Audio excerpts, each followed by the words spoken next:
दोस्तों नमस्कार। आज मैं बात करने जा रहा हूँ अंग क्षेत्र, जो कि मेरा अपना मातृभूमि क्षेत्र है, उसकी कुछ चुनौतियों के बारे में बात करने के लिए जा रहा हूँ। और जिस तरीके से मैं बात करूँगा उसमें सबसे बड़ी चुनौती जो होगी वो सबसे लास्ट में कही जाएगी। तो इसी तरीके से कुछ पॉइंट्स हैं मैंने इसके ऊपर बनाए हुए हैं, और चैलेंजेस टू अंग प्रदेश या फिर चैलेंजेस फॉर अंग प्रदेश करके ये वीडियो रहने वाली है। इसके ऊपर जो पहला जो चुनौती है अंग प्रदेश के लिए, वो है यहाँ के जो कुछ समुदाय हैं अंग प्रदेश में रहने वाले, उनका दूसरे रीजन से अफेक्शन या फिर लॉयल्टी। जैसे कि आप जब महाराष्ट्र जाएंगे तो वहाँ पे आपको जितने मराठी लोग हैं वो बहुत प्राउड मराठी मिलेंगे। उनको महाराष्ट्र से बहुत प्यार है, चाहे वो आप धुले चले जाए या फिर आप जो है कहीं पर भी चले जाएं, आप औरंगाबाद चले जाएं, नागपुर चले जाएं या फिर आप मुंबई चले जाएं, कहीं भी जाएं। गुजरात में सेम है, राजस्थान में सेम है, सभी जगह पे लगभग सेम स्थिति है। वहाँ पे लोग ये नहीं देखते कि मेरे दादा परदादा या फिर उनके दादा लोग एमपी से आए थे, छत्तीसगढ़ से आए थे, यहीं पे हम लोग बस गए तो मैं उसी क्षेत्र के प्रति लॉयल रहूँगा, खाऊँगा यहाँ का, गाऊँगा वहाँ का। ये ऐसा वहाँ नहीं होता। लेकिन हमारे अंग क्षेत्र में ऐसा बिल्कुल नहीं है।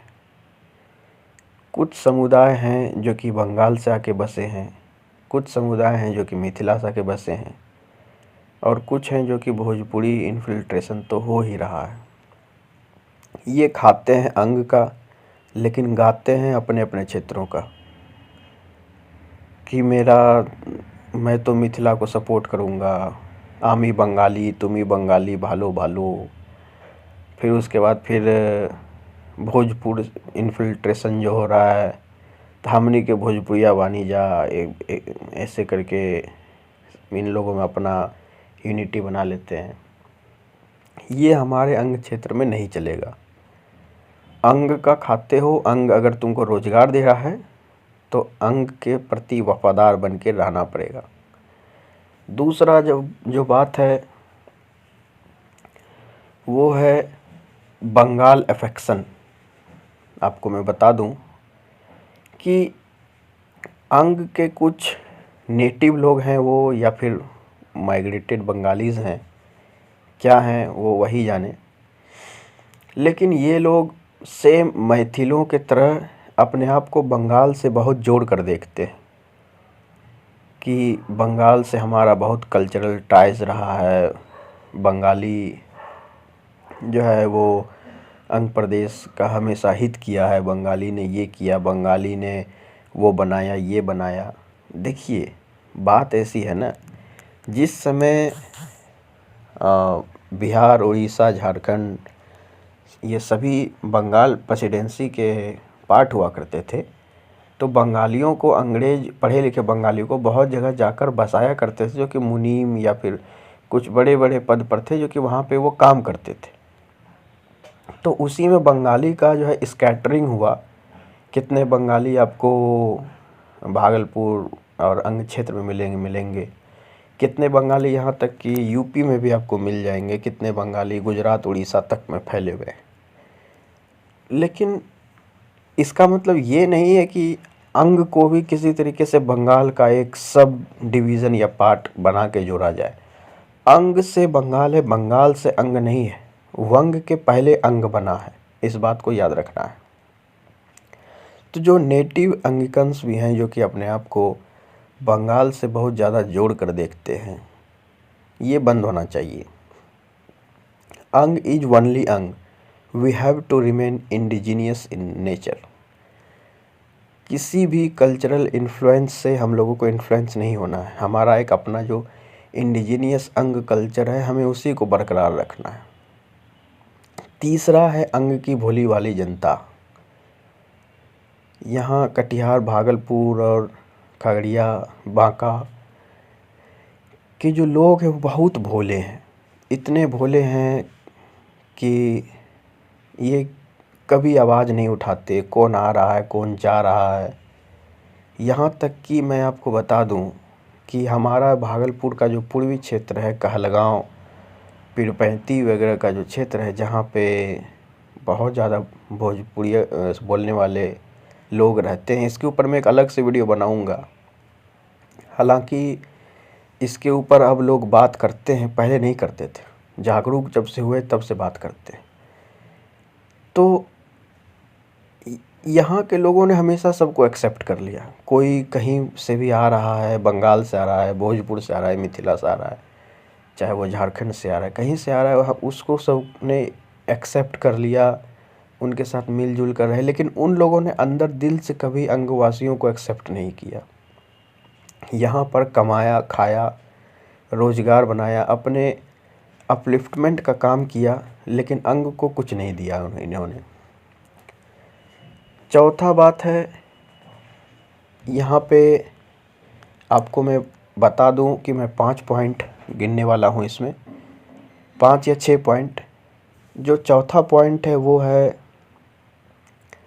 मैथिली इम्पोजिशन, चौथा पॉइंट।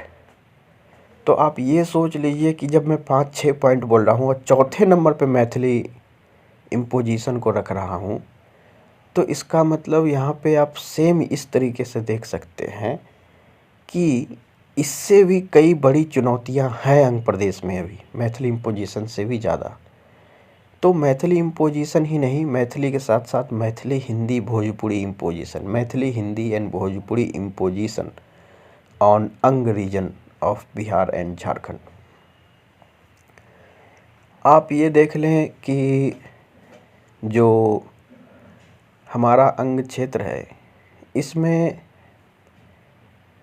2-3 समुदाय के लोग आकर के बसे हैं, जो कि यहाँ के नहीं हैं। 500, 600, 700, 800 साल पहले कभी आए हैं, बसे हैं। बंगाल से बहुत ज़्यादा पहले नहीं आए हैं। बंगाल से ये लोग करीब करीब बंगाल प्रेसिडेंसी के समय आए हैं, मतलब 1910, 1905, 1910 के आसपास, या फिर उसके आगे भी। मिथिला से भी लोग लगभग उसी समय आए हैं, या फिर उससे पहले से भी आए हुए हैं। जो भोजपुरी इन्फिल्ट्रेशन है, ये एक अलग पॉइंट से भी मैं बोल रहा हूँ। यहाँ पर से भी लोग आए हैं, लेकिन ये भोजपुरी इन्फिल्ट्रेशन का बात मैं अगले पॉइंट में करूँगा। यहाँ पे इम्पोजिशन की बात करूँगा। तो आप लोगों को मैं बता दूँ कि इसमें जो भोजपुरिया लोग हैं वो काफ़ी गंदे और निचले स्तर का इम्पोजिशन करते हैं। जैसे मैं आपको बता देता हूँ कि कोई बंगाली या फिर कोई मैथिल आपको जब मिलेगा, तो वो अगर किसी क्षेत्र में जा रहा है तो फिर वो जो है ना, या तो हिंदी में बात करेगा अगर हिंदी प्रदेश है तो, और या नहीं तो कोशिश करेगा कि हिंदी में ही आपसे बात करे। लेकिन भोजपुरिया लोग जो हैं, ये कहीं भी चले जाएं, खास करके हिंदी प्रदेश में जब वो बिहार और यूपी के क्षेत्रों में जाएंगे, अपने में तो ये लोग भोजपुरी में बात करते ही हैं, दूसरे के ऊपर भी भोजपुरी इम्पोज करते हैं। इम्पोज करने का कोशिश करते, कर नहीं पाते। मैंने ऐसा कई बार देखा है। यदि आप भोजपुरी भाषी नहीं भी हैं, तब भी वो आपसे बात करना स्टार्ट करेंगे हिंदी में, लेकिन फिर बोलते बोलते भोजपुरी बोलना शुरू कर देंगे। उन्हें इस बात का कोई फ़र्क नहीं पड़ता कि वो भोजपुरी में सामने वाले से क्यों बात कर रहे हैं। तो इसका भी काउंटर हमें करना चाहिए। हमें भी बात अपनी स्टार्ट करना चाहिए हिंदी से, अगर वो हिंदी से स्टार्ट कर रहे हैं, और हमें भी अंगिका में जवाब देना शुरू कर देना चाहिए। ये सेम प्रक्रिया अपनाई जानी चाहिए ताकि काउंटर बैलेंस हो सके।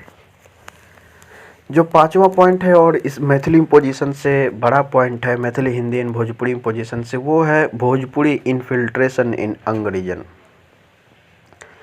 भोजपुर से एक बहुत बड़ी संख्या में लोग माइग्रेट कर कर के अंग क्षेत्र में आ रहे हैं, खास करके भागलपुर क्षेत्र में।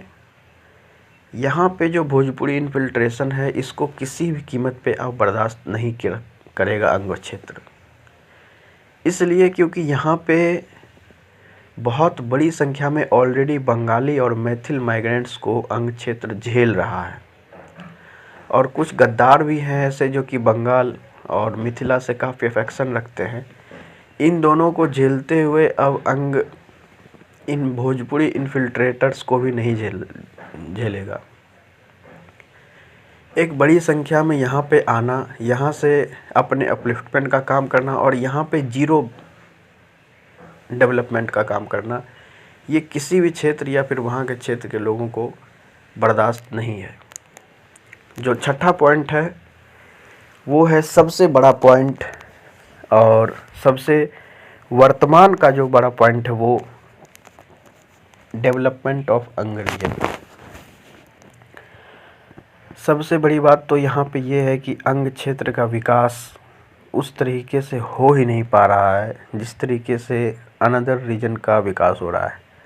आप पटना जाते हैं तो पटना में आपको बहुत विकास देखने को नज़र आता है, बाकी और ज़िलों में आपको घंटा नहीं नज़र आता है कुछ। तो मैं इसमें एक और वीडियो बनाने वाला हूँ, एक भोजपुरी इन्फिल्ट्रेटर का तो मैंने आपको बताया ही। एक नेक्स्ट वीडियो आएगी कहलगांव और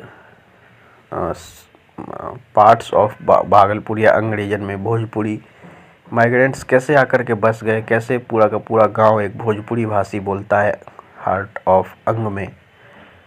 दूसरी बात कि यहाँ पे किस तरीके से यहाँ के रिसोर्सेस को लूटा जा रहा है, यहाँ पे डेवलपमेंट के लिए कुछ नहीं दिया जा रहा है ये।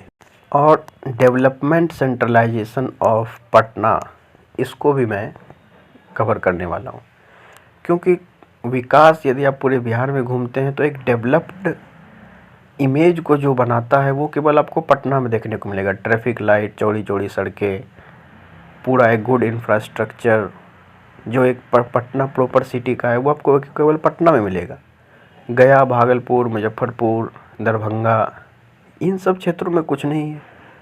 दरभंगा बहुत लड़ने के बाद वहाँ पे एक एयरपोर्ट बनवा पाए बेचारे, वो भी लीज पर लिया गया है एयरफोर्स से, बाद में वो बंद भी हो सकता है, कोई बड़ी बात नहीं होगी उसमें।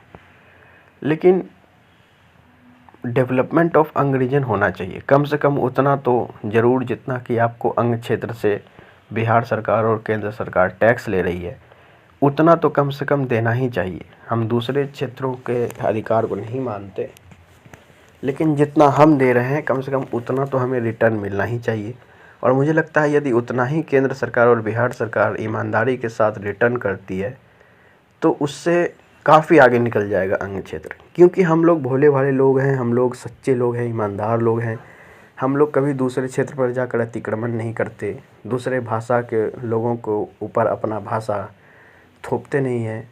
हम लोग अपनी ही जगह पे रहते हैं, शांति से खाते पीते हैं, जो भी आए सबको हमने एक्सेप्ट किया, किसी भी क्षेत्र पर हमने आक्रमण नहीं किया। अंग महाजनपद की बात कर रहा हूँ। तो यहाँ के लोग इतने भोले हैं कि इनके भोलेपन का फ़ायदा हर किसी ने उठाया। आपको अंग क्षेत्र के अलावा किसी भी क्षेत्र में इतना ज़्यादा डाइवर्सिफिकेशन नहीं मिलेगा। डाइवर्सिफिकेशन के ऊपर भी मैं एक वीडियो बनाऊंगा। 3 वीडियो हो गई, कहलगांव, भोजपुर का एक, दूसरा पटना सेंट्रलाइजेशन और भोले भालेपन का फ़ायदा उठाना, 3। तो इसी के साथ इस वीडियो को मैं समाप्त करता हूँ। जय हिंद, जय भागलपुर, जय प्रदेश, अंगिका भाषा जिंदाबाद।